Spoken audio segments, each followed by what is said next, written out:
Good morning friends, Mishra sir mining class YouTube channel में स्वागत है फ्रेंड्स आपका। आज की वीडियो में जो विगत डीजीएमएस के एग्ज़ाम हुई है उसके क्वेश्चन पेपर मेमोरी बेस्ड जो हैं स्टूडेंट के बताए क्वेश्चन और उसके सॉल्यूशन को मैं अपलोड कर रहा हूं फ्रेंड्स। तो चलिए आपके सामने लिखी हुई है जो क्वेश्चन, उसको पढ़ते हैं, जो वेंटिलेशन सब्जेक्ट की है और उसके क्वेश्चन को सॉल्व करते हैं फ्रेंड्स। तो आपके सामने लिखी हुई है, क्या दिख रही है? Second class unrestricted ventilation, first class unrestricted ventilation combined रूप में 2023 जो दिसंबर एग्जाम में हुई है उसके क्वेश्चंस हैं। DGMS exam 2023 memory based questions and their solution with reference on Mishra sir mining class. Contact number आपके नीचे दी हुई है फ्रेंड्स। तो यहाँ पर आपको जो आपको दिखाई दे रही है जिसमें से क्वेश्चन 1 जो है वो क्या कह रहा है, in which of the following not included in the definition of general body of air. General body of air में इनमें से कौन सा नहीं इंक्लूडेड है। इस तरह से क्वेश्चन 1 से लेकर के आपको स्क्रीन पर क्वेश्चन नंबर 35 तक दिखाई दे रही है। उसके इंडेक्स के रूप में आप इसको देख सकते हैं। आप नेक्स्ट पेज पर जब जाएंगे तो इसकी जो क्वेश्चंस है वो आपको दिखाई देगी, जैसे कि आपको यहाँ पर दिखाई दे रही है क्वेश्चन नंबर 1। पढ़ते हैं फ्रेंड्स और समझते हैं, उसका सॉल्यूशन को करने का प्रयास करते हैं विथ रेफरेंस के साथ। तो इसके पहले हम लोग मिश्रा सर माइनिंग क्लास की यूट्यूब चैनल को आप लाइक कर दीजिए, सब्सक्राइब कर दीजिए और बेल आइकन दबाते हुए अपने फ्रेंड्स के पास भी शेयर करते हुए उनको भी सब्सक्राइब करने के लिए बोलिए फ्रेंड्स। तो चलिए क्वेश्चन नंबर 1 को पढ़ते हैं, क्या कह रहा है। In which of the following not included in the definition of general body of air. इनमें से कौन जो ऑप्शन दी गई है वो जनरल बॉडी ऑफ एयर के डेफिनेशन में शामिल नहीं है। तो ऑप्शन ए कह रहा है रूफ कैविटी यानी छत में जो गड्ढे रहते हैं। B number sealed off area, sealed off area के अंदर का जो हवा रहती है उसको शामिल नहीं करते हैं, ये पूछ रहा है। सी नंबर कह रहा है एयर इन बोरहोल, बोरहोल में जो हवा रहती है। डी नंबर कह रहा है बोथ बी एंड सी और ई नंबर कह रहा है ऑल ऑफ दीज। तो फ्रेंड्स ये प्रश्न जो कह रही है जनरल बॉडी ऑफ एयर जो रेगुलेशन कोल माइंस रेगुलेशन 2017 का डेफिनीशन जो सब रेगुलेशन 2 है उसका जेड में इसकी चर्चा की गई है। क्या की गई है ये आपके रेफरेंस के सामने दिखाई दे रही है कि general body of air means the general atmosphere in coal seam and includes the atmosphere in the roof cavity, यानी रूफ कैविटी का जो हवा होती है उसको तो शामिल करते हैं but does not include general atmosphere in the sealed off area. परंतु सील्ड ऑफ एरिया में जो जनरल एटमॉस्फेयर है यानी हवा है उसको शामिल नहीं करते हैं। और इन एनी बोरहोल ड्रिल्ड इन कोल और इन द एडजेसेंट स्ट्राटा, या एडजेसेंट स्ट्राटा या कोल के अंदर जो ड्रिल की गई बोरहोल है उसकी हवा भी शामिल नहीं होती है। तो नॉट इंक्लूड प्रश्न में दिया हुआ है तो सील्ड ऑफ एरिया की हवा शामिल नहीं होती है और एयर इन बोरहोल की हवा शामिल नहीं होती है। तो इस तरह से बी और ई सी वाला डी में मिल रहा है आपको सही आंसर। तो डी को टिक लगाते हुए आप आगे की ओर बढ़ सकते हैं फ्रेंड्स। तो चलिए इसी तरह से जो मेमोरी बोस्ट क्वेश्चन नंबर 2 है उसको पढ़ते हैं। क्या कह रहा है कि short firer in which of the following not wear as PPE. Short firer जो है वो इनमें से कौन है जो वियर नहीं करेगा। प्रश्न शॉर्ट फायरर के लिए है कि कौन सा चीज पहनेगा नहीं। तो ए नंबर कह रहा है देखिए सॉक्स, बी नंबर कह रहा है not conducting shoes, C number कह रहा है battery operated watch, D number कह रहा है all of this, E number कह रहा है नन ऑफ दिस। तो फर्स्ट क्लास, सेकंड क्लास और ओवरमैन के कैंडिडेट्स अगर आप रेगुलेशन पढ़े हैं तो दिमाग में आ रही होगी रेगुलेशन नंबर 207, 2017 का रेगुलेशन नंबर 207 का सब रेगुलेशन 6 नंबर, जिसमें general precaution against explosive and इसका जो डीजीएमएस सर्कुलर है उसके बारे में दिया गया है। तो यहाँ पर आपको एक दिखाई दे रही होगी फोटो जिसमें पीपीई पर्सनल प्रोटेक्टिव इक्विपमेंट स्वयं की सुरक्षा करने वाली उपकरण से लेस या पर्सन है जो माइंस में काम करते हैं। तो अब शॉर्ट फायर के लिए विशेष तौर पर दिया जा रहा है, तो हम लोग जो 207 का 6 रेगुलेशन है उसको पढ़ते हैं और फिर आप आंसर उसको चूज कीजिएगा कि क्या हो सकता है। तो ये जो दिखाई दे रही है आपको बोर्ड पर, स्क्रीन पर, क्या है, 207 general precaution against explosive, 207 regulation. उसमें कह रहा है क्या, नो पर्सन, मैं थोड़ा सा इसको ऊपर कर दूं ताकि आपको और अच्छे से दिखाई दे, तो ये आपको दिखाई दे रही होगी। अब क्या कह रहा है कि हाँ, जनरल प्रिकॉशंस रिगार्डिंग एक्सप्लोसिव। तो पहला सब रेगुलेशन भी इंपॉर्टेंट है, दूसरा, तीसरा, चौथा, पांचवा तो आप पढ़ लीजिएगा। जो छठवां में जिससे प्रश्न पूछी गई है, ये शॉर्ट फायर साहब है जो सभी पीपीई से इक्विप्ड है। कुछ आपको नीचे में भी दी गई है पीपीई के पिक्चर उसके साथ नाम।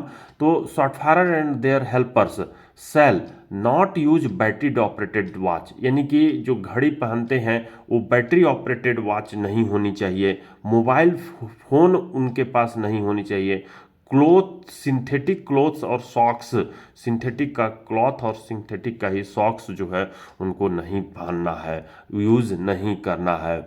तो सॉक्स तो यूज करनी है लेकिन सिंथेटिक वाला सॉक्स यूज नहीं करना है।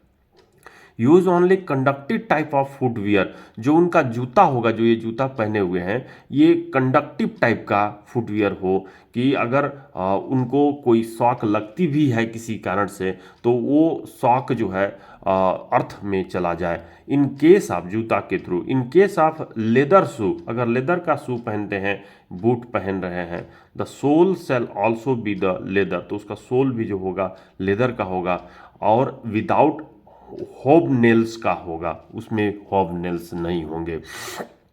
तो ये आपने देखा जो रेगुलेशन 207 थी, जिसके तहत आप ऑप्शन पर आते हैं, जो प्रश्न कह रहा है कि शॉर्ट फायरर कौन सा वियर नहीं करेंगे, कौन सा कपड़ा, कौन सा चीज़ नहीं पहनेंगे। तो ए नंबर सॉक्स, सॉक्स पहनेंगे लेकिन सिंथेटिक सॉक्स अगर दिखती तो इसको भी नहीं पहनते। नॉन कंडक्टिंग शू, तो कंडक्टिंग शू पहनेंगे, नॉन कंडक्टिंग शू जो होगी वो नहीं पहनेंगे। अब यहाँ पर आपके सामने दिखाई दे रही है कि बैटरी ऑपरेटेड स्विच, तो बैटरी ऑपरेटेड स्विच भी जो है उनको नहीं पहनना है। ऑल ऑफ दिस, यानी कि ऊपर में जो दिया गया है वो सभी नहीं पहनना है। अगर यहाँ पर सिंथेटिक सॉक्स रहती तो बैटरी ऑपरेटेड स्विच तो नहीं पहनना है, कंडक्टिंग शूज पहनना है, नॉन कंडक्टिंग शूज इसको कह सकते हैं कि नहीं पहनना है। कंडक्टिंग शूज आपके ऑप्शन में जो रेगुलेशन है इसमें दी हुई है कि कंडक्टिंग शूज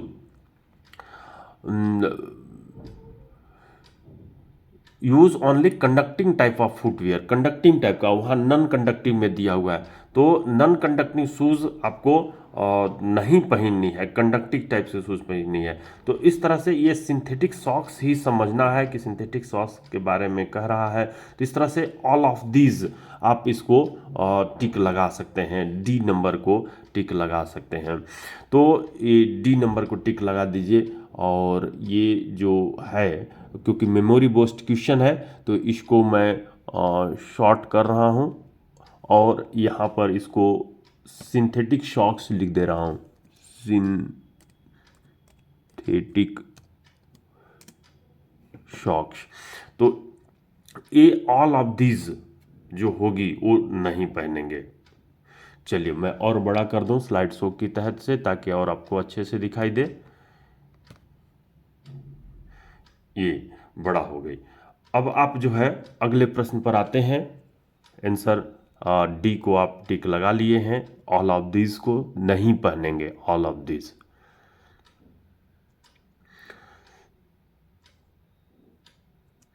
चलिए अगले प्रश्न पर क्या कह रहा है, what is the permissible limit of dust when silica percent 8%, यानी कि जब सिलिका परसेंट 8% हो तो परमिसिबल लिमिट ऑफ डस्ट क्या होगी।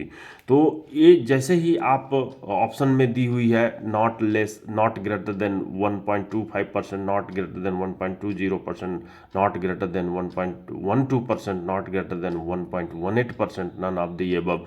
तो जैसे ही आप इस चीज़ को देखते हैं प्रश्न को, जिसमें सिलिका परसेंट की बात की गई है कि सिलिका परसेंट डिफरेंट डिफरेंट अगर दी हुई रहती है तो उसके लिए जो कोल माइंस रेगुलेशन CMR 143 का जो सब रेगुलेशन 3 है, उसमें ये बात कही गई है कि जो परमिशिबल लिमिट ऑफ डस्ट है, परमिशिबल लिमिट ऑफ डस्ट है, वो क्या कितना से अधिक नहीं होना चाहिए? 2 मिलीग्राम पर क्यूबिक मीटर एयर से में उससे अधिक नहीं होनी चाहिए। नॉट ग्रेटर देन का सिंबल है, तो 2 मिलीग्राम पर क्यूबिक मीटर से अधिक नहीं होनी चाहिए। जबकि वाइल हम लोग कहते हैं सिलिका परसेंट कितना से अधिक नहीं होना चाहिए? 5% से अधिक नहीं होना चाहिए।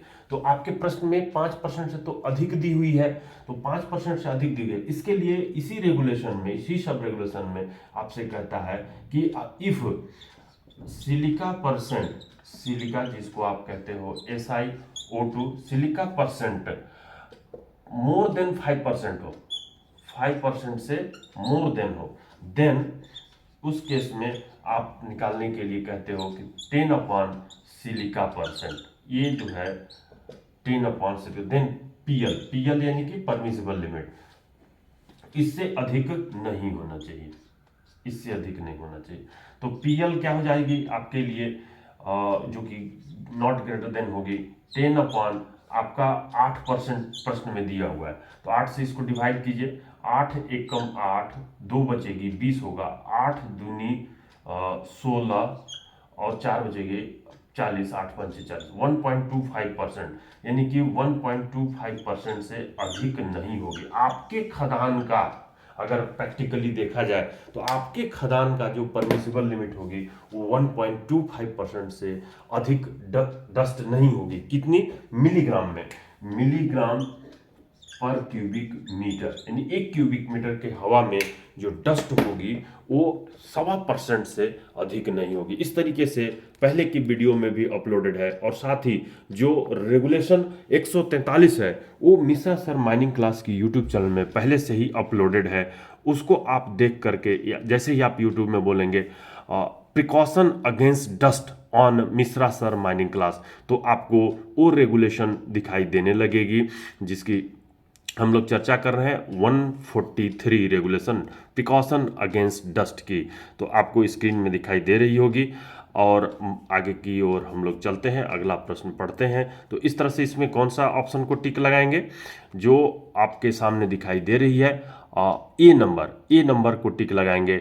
मैं यहाँ पर लिखा हूँ as per CMR 143(2) sub regulation 2 precaution against dust. Answer यहाँ छिपी हुई है इसके नीचे, तो आंसर ये आपकी 1.25% से अधिक ए को ही टिक लगाएगा। Also available on Mishra sir mining class YouTube channel में आप जब बोलिएगा तो आपको पूरी रेगुलेशन का कीवर्ड और की नंबर के साथ मिल जाएगी। चलिए क्वेश्चन नंबर 4 पर आते हैं। क्या कह रहा है? Suitable position of portable dust measuring instrument is, यानी कि जो पोर्टेबल डस्ट मेजरिंग इंस्ट्रूमेंट होती है उसका सही पोजीशन क्या होगा? प्रश्न ये कह रहा है। ए कह रहा है ऑन हेलमेट, बी कह रहा है इन पॉकेट, सी कह रहा है ऑन कॉलर, डी कह रहा है इन हैंड, ई कह रहा है ऑल ऑफ द एबव।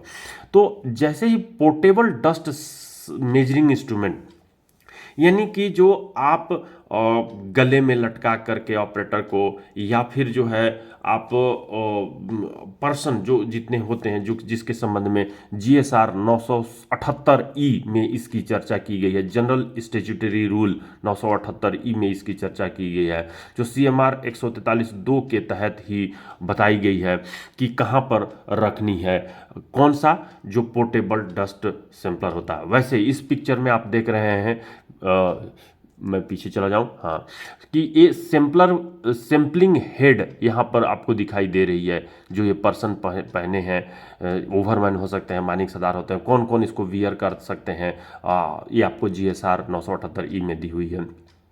तो यहाँ पर आपको दिखाई दे रही है 30 सेंटीमीटर हेमीस्फेरिकल ब्रीदिंग जोन, यानी नाक से जहाँ पर हमारा सांस लेने की प्रक्रिया होती है, ब्रीदिंग लेवल जिसको बोलते हैं, इसके 30 सेंटीमीटर के हेमीस्फेरिकल जोन में, ब्रीदिंग जोन के अराउंड हमारा जो रहेगी वो डस्ट सैंपलर का पोजीशन होगा।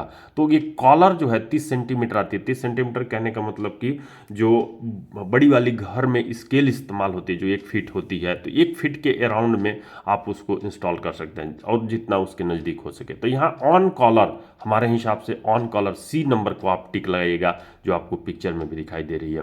मैं अगर इसके रेफरेंस की बात करूं जो अभी चर्चा किया GSR 987E की, तो ये जो मैं अगर दिखाने का प्रयास करूं कि GSR 987E का जो ये पॉइंट है जो आपको दिखाई दे रही होगी यहाँ पर, मैं अगर इसको बड़ा कर दूं तो ये दिखाई दे रही होगी आपको कि ये जो पर्सनल डस्ट सैंपलर है, ये GSR 987E का 4 का 1 का 3 में बताया गया है कि personal dust sampling for underground working. इसमें बताया गया है in addition to the static sampling as above, जो स्टैटिक सैंपलिंग करते हैं उसके साथ साथ dust exposure of the following categories of the person be determined by personal dust sampler. तो पर्सनल डस्ट सैंपलर द्वारा भी जो है डिटरमाइन करने का काम किया जाएगा। तो इसमें देखिए आपको कौन कौन से पर्सनल व्यक्ति हैं जिनको आप ये पहना सकते हैं। लोडर्स होते हैं, शॉर्ट फायरर एंड हेल्पर्स होते हैं, driller, dresser, operator and helper of loading machine और other mechanical loaders, operator of cutter loaders, shearer, longwall face screw, conveyor bunker, chute operators, overman and other competent person, उनको ये पहना करके आप sampling pump आपको दिखाई दे रही है। तो ये सैंपलिंग पंप से जो है पंपिंग होती है और पर्सनल डस्ट सैंपलर से जो 8 घंटे की पीरियड में। इसके अलावा ये जो आपकी डस्ट सैंपलर है जिसको मैं अगर इधर छोटा करूं तो यहाँ पर बताई गई है कि पोजीशन ऑफ सैंपलर, स्टैटिक का पोजीशन बताया गया है और ये फ्रीक्वेंसी बताई गई है। साथ ही यहाँ पर 4.1.5 में ये बताया गया है कि personal dust sampling for open cast working and other surface operation में किसको किसको ये पहनाने की काम किया जाता है। तो ये dust exposure of the following categories of the person shall be determined by the personal dust sampler, driller, dresser, operator of excavator, loader, shovel, backhoe, dragline, front end loaders, dumper and tipper operators, helper, dozer, grader operators and helper, CHP crew, crusher operators, helpers, wagon loaders, any other mechanic operators, overman, mining sardar. तो ये personal dust sampler की जो बात हो गई कि कौन पहन सकते हैं। तो इस संबंध में हमने ये देख लिया जो क्वेश्चन थी, रेफरेंस थी। अब हम आते हैं उसी क्वेश्चन पर जहाँ पर थे। तो ये आपके सामने दिखाई दे रही है। मैं स्लाइड शो की तहत इसको और बड़ा कर देता हूँ ताकि आपको और अच्छे से नेक्स्ट क्वेश्चन दिखाई दे। तो यहाँ पर देखिए क्वेश्चन नंबर 5 क्या कहता है। तो ये आपको 143 की जो रेगुलेशन है, आप जैसे ही सर्च कीजिएगा precaution against dust Mishra sir on Mishra sir mining class, तो यूट्यूब में सर्च इंजन से आपको ये निकल करके पूरी रेगुलेशन का कीवर्ड और की नंबर के साथ मिल जाएगी। क्वेश्चन नंबर 5 देखिए क्या कह रहा है। Minimum illumination as per the DGMS circular in travelling roadway TR, travelling roadway में जो DGMS सर्कुलर के तहत जो मिनिमम एल्यूमिनेशन है वो कितनी, लाइटिंग की व्यवस्था कितनी करनी होगी। तो इस संबंध में जो ऑप्शन 1 है 10V 10H, 20V 10H, 10V 20H, all of the above, none of the above. तो यहाँ पर इससे जो आपको बोर्ड में दिखाई दे रही है क्या, जो रेगुलेशन 178 स्टैंडर्ड ऑफ लाइटिंग, उसके तहत जो GSR 981E जो 1 अक्टूबर 2018 को जो प्रशांत कुमार सरकार DG साहब थे उन्होंने निकलवाया था 2018 को, standard of illumination in open cast mine, और सर्कुलर 7 जो कि 2016 का सर्कुलर 7 है उसमें standard of illumination in underground mines. तो अंडरग्राउंड माइंस में ये बात कही गई थी। अगर इसको मैं बड़ा कर दूं तो इससे 4 प्रश्न पूछे जाते हैं। मैं पहले की वीडियो में भी इसको अपलोड कर चुका हूं मिश्रा सर के माइनिंग क्लास में कि ये जो टेबल है आपको 3 से 4 प्रश्न हर एग्जाम के लिए पूछी जाती है। तो यहाँ पर अब ये जो ट्रेवलिंग रोडवे की बात किया हुआ है, तो ये ट्रेवलिंग रोडवे जो है आपको कौन से रो में है, मैं यहाँ पर लिखा हूँ कि कुछ अदर 3 क्वेश्चन 6, 7, 8, मतलब कि मैं ये जो सीक्वेंस क्वेश्चन नंबर का डाला हूँ वो 6 number, 7 number, 8 number in circular 7 जो 2016 है टेबल रो 7, 8, 11 से पूछी हुई है। तो 7, 8 और 11 को भी पढ़िएगा। साथ ही जो है टीआर का जो पूछा है, जो 2 नंबर में आपकी आंसर मिलती है, यहाँ आंसर ए जो है मैं टिक लगाया हूँ। और टीआर यानी travelling roadway, haulage roadway, man riding roadway, incline in use, ऐसे जगहों पर 10 हॉरिजॉन्टल और 10 vertical minimum level of illumination होनी चाहिए। अगर मैं इसको बड़ा कर दूं तो आप 10, 11, 8, 9 और 11 को भी पढ़ सकते हैं।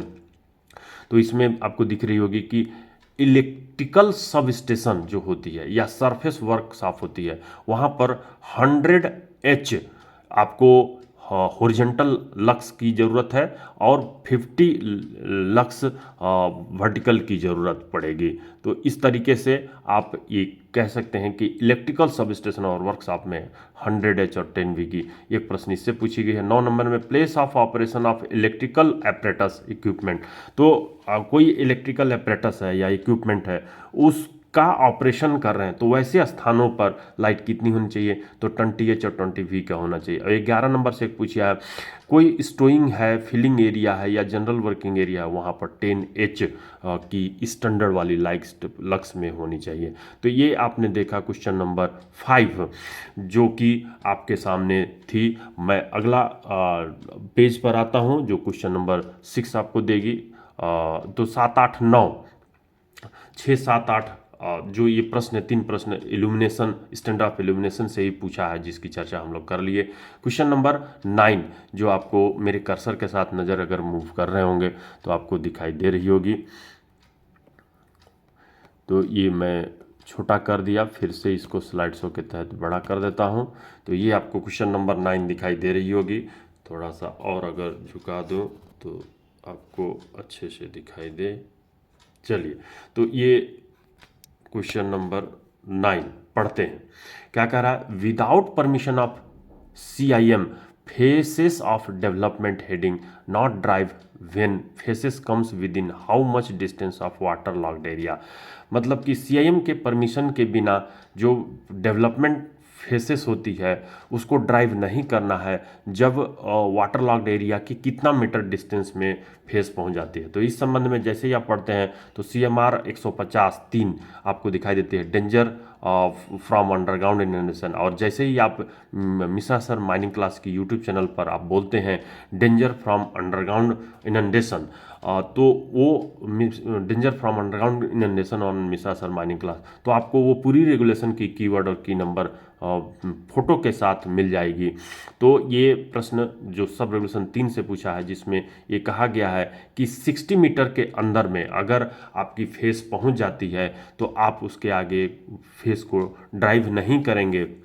तो 60 मीटर बी नंबर में है, उसको टिक लगाते हुए आगे की ओर बढ़िएगा।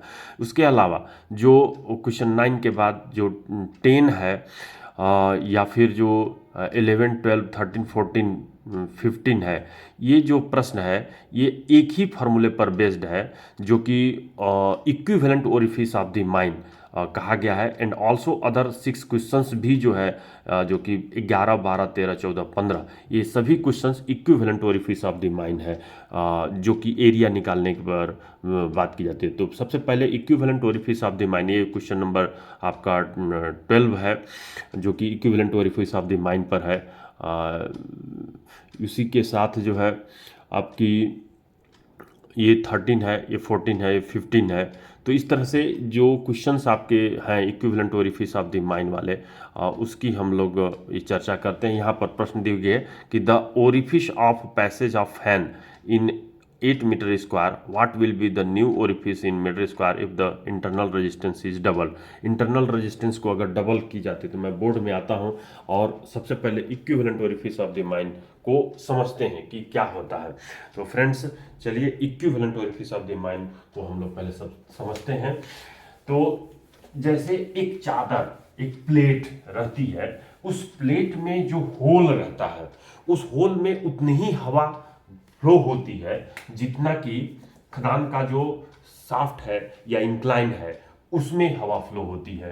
तो ये अगर आप एक प्लेट लेते हो, इमेजिनरी प्लेट है और इसमें एक इमेजिनरी होल है, तो ये जो होल है, ये जो हमारा equivalent orifice of the mine है, ये जो ओपनिंग है, ये जो ओपनिंग है, यही ओपनिंग की एरिया जो होगी वो कहलाता है इक्विवेलेंट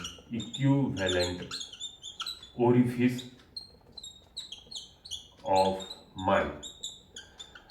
और इसकी फॉर्मूला हम लोग कहते हैं कि ए बराबर 1.2 क्यू बटे में रूट पी, 1.2 क्यू बटे में रूट पी। जबकि क्यू जो होती है क्या होती है, क्वांटिटी ऑफ एयर होती है, quantity of air in cubic metre per second. ध्यान में रखना होगा कि ये जो है किसमें होनी चाहिए, क्यूबिक मीटर पर सेकंड में होनी चाहिए। और ये पी जो होगी, पी क्या होगा, प्रेशर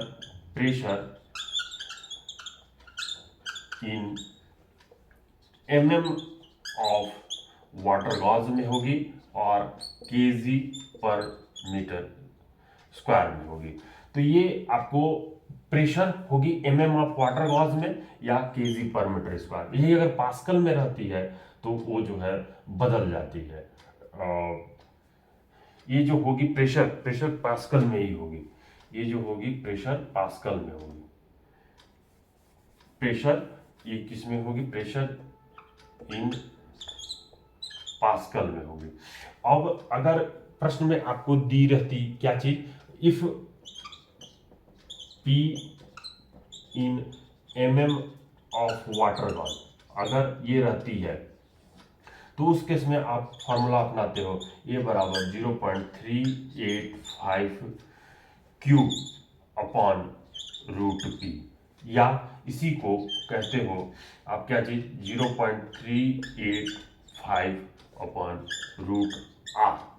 तो ये दोनों फार्मूला इसके लिए यूज होती है कब, जब P जो है mm ऑफ वाटर गॉज में होगी और अगर P जो है प्रेशर इन पास्कल में होगा तो इस फॉर्मूले को यूज करोगे, या फिर 1.2 upon root R, 1.2 upon root R को फार्मूले को यूज करोगे। तो ये इस फार्मूले की सहायता से आप जो है उसको बनाओगे। तो इस पर जो है 5 क्वेश्चन, या फिर जो एक और अपनी अगली प्रश्न है जो कि 5 से 6 प्रश्न पूछी जाती है, एल्गिंस्टन फार्मूला, जिसको हम लोग law of air of friction भी कहते हैं, जो P बराबर KSQ² वाली फार्मूले पर बेस्ड होती है, उससे भी 5 क्वेश्चन। तो कल के क्लास में हम लोग जो 5 से 6 प्रश्न आपके आने वाली जो दिसंबर 2024 की एग्जाम होगी उसमें भी पूछेगी।